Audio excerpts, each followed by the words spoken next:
दोस्तों नमस्कार, मैं करण आप सभी का मेरे चैनल पर स्वागत है। दोस्तों अगर आपको याद होगा तो 3 साल पहले जब महाराष्ट्र में महाविकास आघाड़ी की सरकार थी, उस सरकार में उद्धव ठाकरे मुख्यमंत्री थे, तो महाविकास आघाड़ी में जितनी पार्टियां शामिल थी, कांग्रेस हो गई, राष्ट्रवादी कांग्रेस हो गई, शिवसेना हो गई, इन सभी पार्टियों के नेताओं को एक तरीके का सत्ता का घमंड चढ़ गया था, एक नशा चढ़ गया था। उनके सर चढ़कर वो ऐसा नशा बोल रहा था कि उन्हें ऐसा लगने लगा था कि सरकार से हम अब कभी बाहर जाने ही नहीं वाले हैं। महाराष्ट्र की जनता हमें ही वोट देगी और बीजेपी और देवेंद्र फडणवीस को हमेशा के लिए इस जनता ने रिजेक्ट कर दिया है।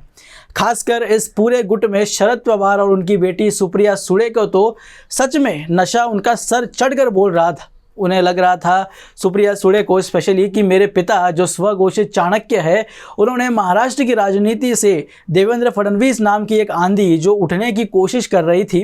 प्रयत्न हो रहे थे, उसे अब हमेशा के लिए दबा दिया है। और अब हाल ही में अगर ऐसे ही माहौल चलता रहा तो अगली बार मैं ही कहीं महाराष्ट्र की पहली महिला मुख्यमंत्री ही ना बन जाऊं, ऐसे सपनों के लड्डू, एक मीठे लड्डू भी सुप्रिया सुळे के मन में फूट रहे होंगे।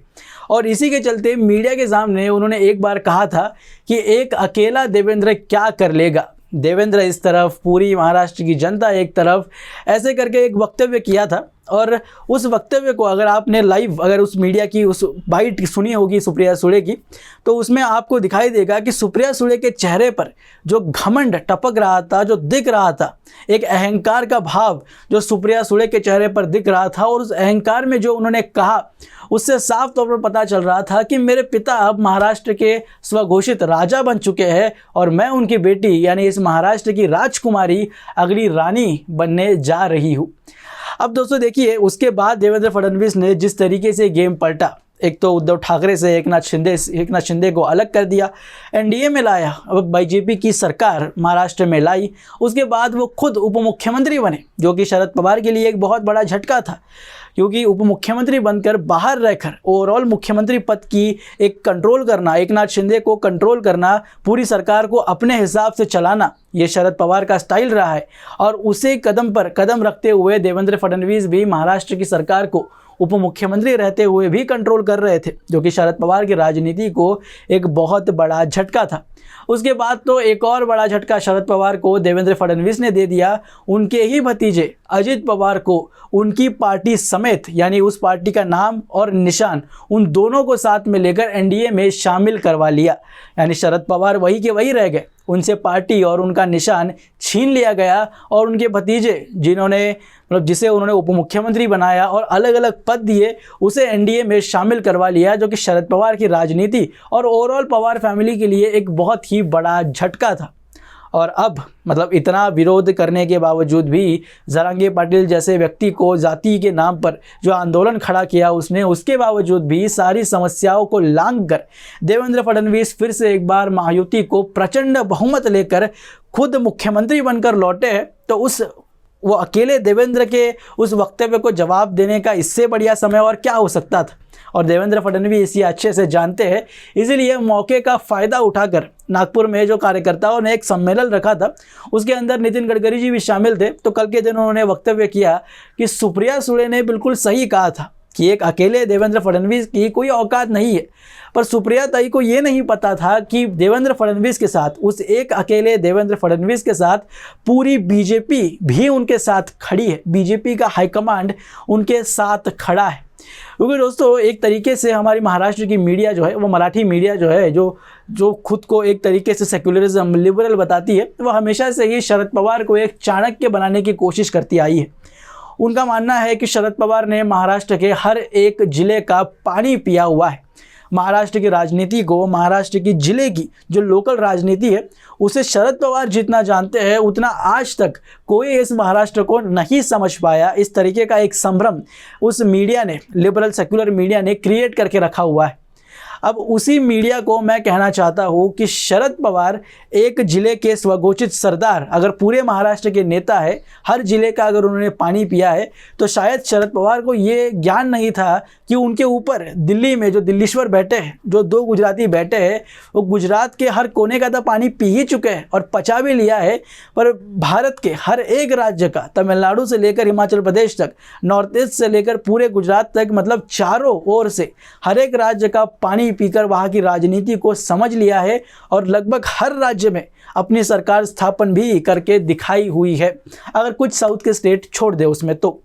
अब उसके बाद अगर आप फिर भी शरद पवार को चाणक्य मानते हैं तो आपका कुछ नहीं हो सकता, क्योंकि नरेंद्र मोदी जैसा नेता, अमित शाह जैसा चाणक्य, शरद पवार जैसे एक जिले के सरदार को ऐसे कांटे की तरह उखाड़ कर फेंक सकता है। और इसीलिए देवेंद्र फडणवीस ने जो आज कल वक्तव्य दिया कि मेरे पीछे बीजेपी थी, यानी कार्यकर्ता और संगठन तो है ही, पर उनका मेन कहने का उद्देश्य ये था कि मेरे पीछे अमित शाह और नरेंद्र मोदी जी की पूरी पावर, पूरा सपोर्ट था। जो कि नरेंद्र मोदी ने भी जब महाराष्ट्र की जीत हुई, मतलब उनकी जीत हुई, बीजेपी को विजय मिला, उसके बाद जो विजय की जो स्पीच दी थी उसमें देवेंद्र फडणवीस को परम मित्र कहकर ये क्लियर मैसेज दिया था कि देवेंद्र फडणवीस ने आज तक जो जो निर्णय दिए उसमें नरेंद्र मोदी सीधे तौर पर शामिल थे, सीधे तौर पर, और एकदम खुले तरीके से देवेंद्र फडणवीस के पीछे हर फैसले पर उनका समर्थन करने के लिए अमित शाह और नरेंद्र मोदी और पूरी बीजेपी का हाईकमांड उनके साथ खड़ा था। यानी हर कदम पर जो जो लोग देवेंद्र फडणवीस को अकेला समझ रहे थे, महाराष्ट्र में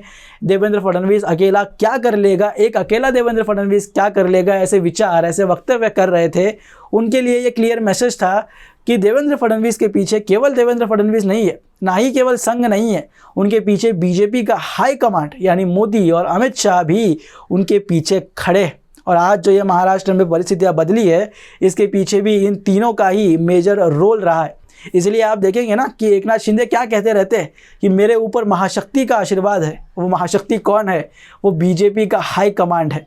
इसीलिए अजित पवार और एकनाथ शिंदे और देवेंद्र फडणवीस ये तीनों अच्छे से जानते हैं कि महाराष्ट्र में इन तीनों को अगर टिके रहना है तो महाशक्ति का हमारे पीछे रहना कितना आवश्यक है। और आज परिस्थिति देखिए दोस्तों, मतलब जो सुप्रिया सुळे कह रही थी कि एक अकेला देवेंद्र क्या कर लेगा,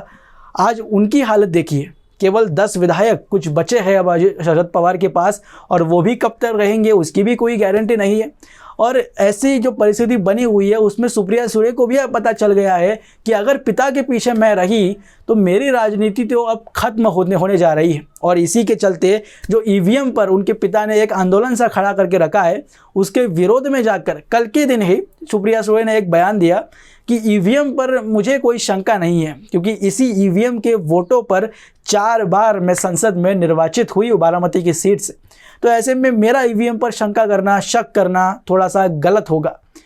मतलब इससे डायरेक्टली सुप्रिया सुळे ये मैसेज देना चाहती है कि मेरे पिता जो मार्कड़वाड़ी में इतने दिनों से नाटक कर रहे थे वो सच में पूरी तरीके से नाटक था, बेबुनियाद था। और सुप्रिया सुळे ने ये भी कहा कि जब तक कोई टेक्निकल प्रूफ नहीं है तब तक ईवीएम पर प्रश्न उठाना थोड़ा सा गलत होगा। टेक्निकल प्रूफ, इस शब्द पर ध्यान दीजिएगा दोस्तों। मतलब पार्टी के पास कभी भी जो मार्कड़वाड़ी में नाटक वगैरह चला उस वक्त भी कोई भी टेक्निकल प्रूफ इनके पास नहीं था। केवल जनता को संभ्रम करने के लिए, जनता में एक तरीके की गलतफहमी फैलाने के लिए ये सारा नाटक किया गया था। और अब सुप्रिया सुळे जानती है कि अगर पिता के इस नाटक में मैंने साथ दिया तो अजित पवार मुझे अपनी पार्टी में या अजित पवार के सपोर्ट से मैं कभी मंत्री नहीं बन पाऊंगी। और अगर पिता का राजनीति तो वैसे ही ख़त्म हो चुकी है, और अगर उनके साथ मेरी भी राजनीति अगर मुझे ख़त्म नहीं करनी है तो मुझे अब अपने पिता से एक अलग स्टांस लेने की शुरुआत करनी होगी, जिसकी शुरुआत वो कल और उसके कुछ दिनों पहले से ही शुरुआत कर चुकी है। अब दोस्तों इसके ऊपर आपके ओपिनियन मेरे साथ ज़रूर शेयर कीजिएगा कि एक अकेले देवेंद्र ने किस तरीके से शरद पवार का पूरा गेम ही खलास कर दिया, ख़त्म कर दिया है। आपके ओपिनियन मेरे साथ कमेंट बॉक्स में ज़रूर शेयर कीजिएगा, और ऐसे ही राजनीति की इनसाइड स्टोरीज देखने के लिए मेरे चैनल को सब्सक्राइब ज़रूर कीजिए। मिलते हैं अगले वीडियो में, तब तक के लिए जय हिंद।